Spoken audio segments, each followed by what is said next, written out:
you still decided to continue coming to God's house and praising the Lord in his house, giving your tithes and offerings and saying, hey, I'm going to stay here no matter what they say. My 'Cause walk is with God. Yes, Your but walk is with it God. can be super hard, right? When It's you hard. know It a is. bunch of people are criticizing you, you don't want to go there. Oh, yeah. You're like, dude, no, nuh-uh. But here's the thing, they talked about, I always look at it as they talked about Jesus. Right. But how do you still get the courage to just say, you know what? Let me put on my Sunday outfit. Let me get to church, however I get to church, and I'm going to still sit and hear what the pastor has to say and praise and worship.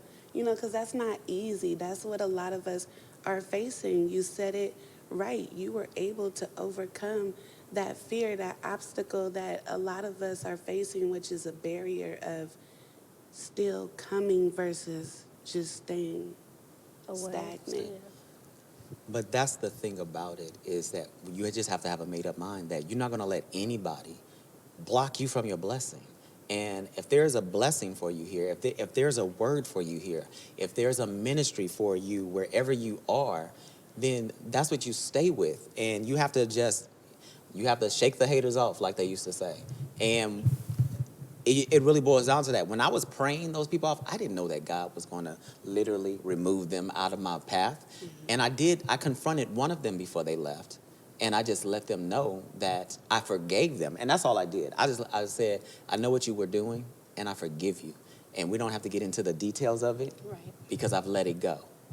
And now, and when I see those people, I'm not bothered by them. I've been delivered from what they tried to do. I was delivered from all of the pain that they inflicted. But that is you knowing your worth better than anybody else can. There's this one speaker that I listened to, and she said, what other people think about you ain't none of your business. And sometimes we have to have that kind of mindset. What you think about me ain't none of my It's business. hard. It is hard. It's definitely hard. But it is something that you got to work on. And sometimes, kid you not, you've got to look yourself in the mirror and tell yourself, I'm worth it. I'm bigger than this. I'm better than that, whatever the case may be. But we can do it, and it's going to take prayer, and it's going to take a lot of supplication towards whatever that is that you're going through, whatever pain is being inflicted upon you. And you have to be able to just rise above it, even when it feels like it ain't going to cease. Because there is an end to the storm. If we just allow Christ to say, peace be still on our behalf, there's going to be an end to the storm. Amen. And I feel like you got to get you some people.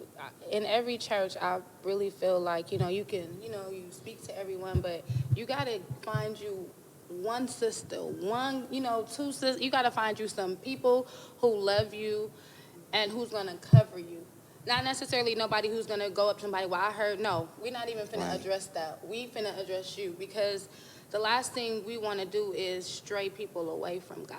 And it seems like with gossip, that's what happens. And then you just look, I feel like a lot of times you can look at it like, what is it about me that they're lacking in themselves? I really feel like sometimes when you come across, because you're confident, you're strong in who you are, and you stand boldly in who you are, and a lot of times people can't.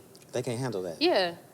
Like, it agitates the demons in them. Like, and you can do They don't nothing. know why you're And so here's the happy. thing. Why are you so There's some confident? people who don't even like you or talk about you, that don't got a clue about you. You probably never spoke to. You probably just high and by to. But that's life. And it's really sad that, we deal with it outside in the world. But, it happens in the church. And, in the Bible, there's, situations where things like that happen. And you just got to stay focused. You got to get some people around you that's going to cover you. And you just got to have a mindset that you ain't going to let nothing stop you or get in the way between you and God. I will say, as to what you said, how do you? Yes, when you're the only person and you're lonely, you don't have anybody, that makes you, that backs you into a corner and says, you know what, I've had enough and I'm not coming back. But, for me, I've grown up in the church that I've been at. Since I was born, my family has been here before my time. I know from the ushers, choir, the deacons, the mothers, everybody. And I'm not going to say that everybody is just a perfect person, but, you know, I've always felt some form of love, you know, coming into the church. And for me, that's what made me, you know, I may not be able to have a conversation with everybody. I may not be able to say hi to everybody. And that's just life as well. You're not going to have, you know, everybody's not going to like you.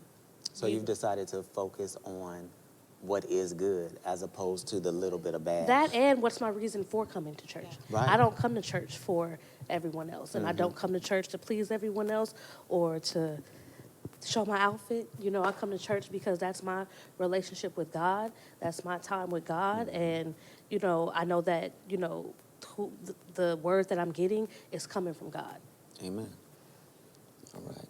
Now, you talked about why you come to church. You know, some people, after experiencing church hurt, have decided, I'm not going to do this anymore. I'm just going to leave the entire body. I'm going to leave the entire body. I'm not going to find another church because, as far as I can see, church folk ain't no good. What do you say to someone who is considering leaving the church? Not a church, but the church. That takes time. I think you said it earlier. You needed time to heal. You had to take that 5 years for yourself and to, you know, really come back. It took you time to come back into the church. That's your testimony. That was your Oh, yeah. journey. And I feel like for somebody that is going through that, for somebody that is experiencing that, me, I've always said I'm not the type of person to force somebody to come to church. I'm not the type of person to church you down and, you know, talk to you about church until you come. I feel like everybody has, you know, everybody comes to that on their, you know, on their own. Because no matter what I can say, you know, no matter what I say or how many times I can tell you, that relationship is built and that relationship is between you and God. Right. So I think that the healing process is definitely a thing. And if you need to take the time, now I'm not saying take the time away from God and step away from God, Right. but if you do feel like you need to take that time, then that's your journey. Right. No, I definitely understand that. And just so it's clear, when I left, I didn't leave God. I left that church, and because of that, I did not want to join another body or another organism. I would still go and sing at funerals and weddings and at pastors' installations, but I would not join anywhere. If somebody invited me on a random Sunday, I'd say, okay, I'd come. But I would not make church a part of my life on a regular basis. But